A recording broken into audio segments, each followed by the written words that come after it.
नमस्कार, आप देख रहे हैं हिमाचल दस्तक वेब टीवी की प्रस्तुति दस्तक दिन भर। मैं हूं आपके साथ पल्लवी। आइए नजर डालते हैं आज के मुख्य समाचारों पर। बद्दी में कूड़े के ढेर में मिला महिला का कटा हुआ सिर, अभी तक नहीं हो पाई पहचान। अब हर साल 7,000 करोड़ का लोन ले सकेगी राज्य सरकार, नेता प्रतिपक्ष ने किया विरोध। अब सामान्य वर्ग के बीपीएल परिवारों को भी मिलेगा शगुन योजना का लाभ, मुख्यमंत्री ने बजट में किया संशोधन।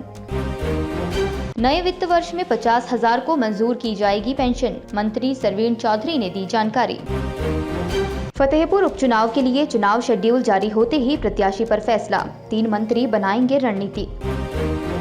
निजी बस के पलटने से 12 लोग घायल, 2 को आई गंभीर चोटें, सवारियों ने चालक पर लगाए तेज रफ्तार से गाड़ी चलाने के आरोप। स्कूल वर्दी की तरह 2 साल के लिए इकट्ठा हो सकता है लैपटॉप का टेंडर, शिक्षा विभाग ने तैयार किया प्रपोजल। नगर निगम चुनावों के लिए कांग्रेस 21 को करेगी प्रत्याशियों का ऐलान, 22 मार्च को अनुशासन कमेटी की बैठक। महंगाई के विरोध में सड़कों पर उतरेगी युवा कांग्रेस, 18 मार्च को होगा विधानसभा का घेराव। और अब समाचार विस्तार से। औद्योगिक क्षेत्र बद्दी के तहत बिल्लाबाली में कूड़े के ढेर में एक महिला का कटा हुआ सिर बरामद हुआ है। सूचना के बाद मौके पर DSP Baddi Navdeep Singh police team के साथ पहुंचे। पुलिस ने कटे हुए सिर को कब्जे में लेकर जांच के लिए फॉरेंसिक लैब भेज दिया है। महिला के कटे हुए सिर की अभी तक शिनाख्त नहीं हो पाई है। डीएसपी बद्दी नवदीप सिंह ने बताया, पुलिस ने मामला दर्ज करके जांच शुरू कर दी है। मुख्यमंत्री जयराम ठाकुर ने सोमवार को विधानसभा में राज्य की लोन लिमिट बढ़ाने वाला एक संशोधन विधेयक सदन में रखा। इसका नाम हिमाचल प्रदेश राजकोषीय उत्तरदायित्व और बजट प्रबंध संशोधन विधेयक 2021 है। केंद्रीय करों की प्रतिपूर्ति के बदले ऐसा करने को केंद्र सरकार ने कहा है। हालांकि सरकार के इस विधेयक का नेता प्रतिपक्ष मुकेश अग्निहोत्री ने विरोध किया। मुकेश अग्निहोत्री ने कहा, जयराम सरकार पहले ही कर्ज के सहारे चल रही है और अब सरकार कर्ज की सीमा को भी जीडीपी के 3% से बढ़ाकर 5% करने जा रही है। मुकेश अग्निहोत्री ने कहा, 2005 से इस एक्ट का पालन करती आ रही है, लेकिन लोन लिमिट को बढ़ाने वाला कदम इस समय भविष्य के लिए घातक होगा। इसलिए राज्य सरकार इंट्रोडक्शन के समय ही इस बिल को वापस ले ले। मुख्यमंत्री जयराम ठाकुर ने बजट चर्चा का जवाब देते हुए अगले साल के बजट में एक संशोधन किया है। 6 मार्च को बजट पेश करते हुए एससी, एसटी और ओबीसी की बीपीएल बेटियों को शादी पर 31,000 का शगुन देने की योजना में अब सामान्य वर्ग के बीपीएल परिवार भी शामिल कर लिए गए हैं। इस योजना को जाति आधारित बनाने पर सरकार की निंदा हो रही थी। सामाजिक न्याय एवं अधिकारिता मंत्री सरवीण चौधरी ने विधानसभा में प्रश्नकाल के दौरान कहा कि वर्तमान सरकार ने अब तक 1,63,706 लोगों को सामाजिक सुरक्षा पेंशन दी है। अब नए वित्त वर्ष में 50,000 और लोगों को यह पेंशन मंजूर की जाएगी। इस बारे में बजट प्रावधान मुख्यमंत्री जयराम ठाकुर ने किया है। यह सवाल आनी के विधायक किशोरी लाल ने पूछा था। भाजपा प्रदेश अध्यक्ष सुरेश कश्यप ने कहा, फतेहपुर विधानसभा उपचुनाव के लिए वित्तायोग अध्यक्ष एवं भाजपा के पूर्व प्रदेश अध्यक्ष सतपाल सत्ती को समन्वयक, उद्योग मंत्री विक्रम ठाकुर को प्रभारी और वन मंत्री राकेश पठानिया को सह प्रभारी नियुक्त किया गया है। ये तिकड़ी अब इस उपचुनाव की आगे की रणनीति बनाएगी और चुनाव शेड्यूल जारी होते ही प्रत्याशी पर फैसला होगा। चंडीगढ़ मनाली नेशनल हाईवे पर एक दर्दनाक सड़क हादसा पेश आया है।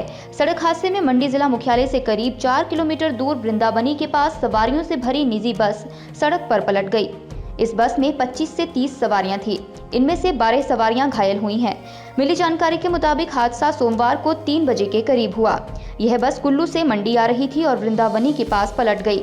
हादसे के बाद घायलों को निजी वाहन व एम्बुलेंस की मदद से जोनल अस्पताल लाया गया, जहां उन्हें प्राथमिक उपचार दिया जा रहा है।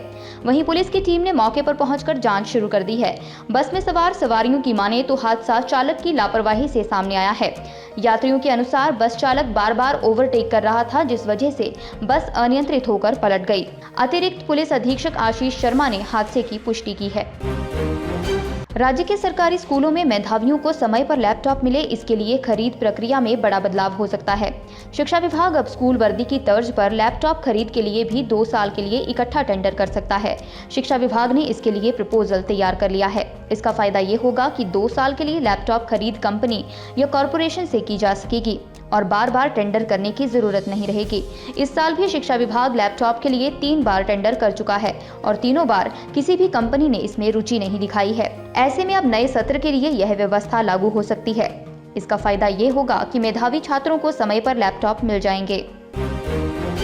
हिमाचल में धर्मशाला, पालमपुर, मंडी व सोलन नगर निगमों के चुनावों के लिए कांग्रेस 21 मार्च को अपने प्रत्याशियों की घोषणा करेगी।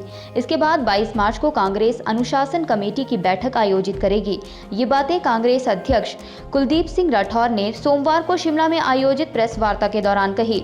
उन्होंने कहा 7 अप्रैल को धर्मशाला सहित 3 नए नगर निगमों सोलन, मंडी व पालमपुर में मतदान होगा। कांग्रेस पार्टी ने इन चुनावों के लिए जो पर्यवेक्षक बनाए हैं वे 19 मार्च तक अपनी रिपोर्ट कांग्रेस कार्यालय में प्रस्तुत करेंगे।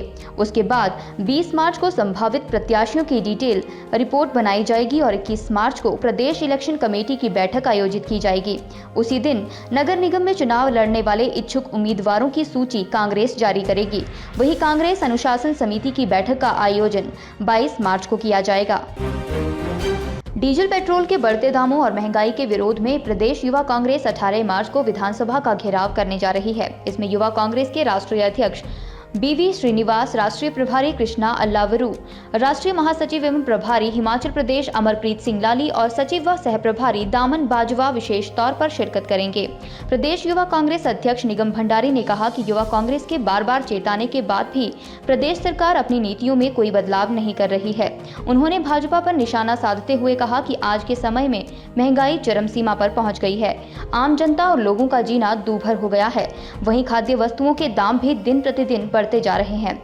उन्होंने कहा कि हिमाचल प्रदेश युवा कांग्रेस द्वारा 18 मार्च को विधानसभा का घेराव करने का निर्णय लिया गया है, जिसमें प्रदेश भर से युवा कांग्रेस के कार्यकर्ता और राष्ट्रीय स्तर के पदाधिकारी भी मौजूद होंगे। और इन्हीं खबरों के साथ आज का बुलेटिन यहीं समाप्त होता है। हिमाचल की तमाम अपडेट्स के लिए देखते रहें हिमाचल दस्तक वेब टीवी। दिल से दिमाग तक।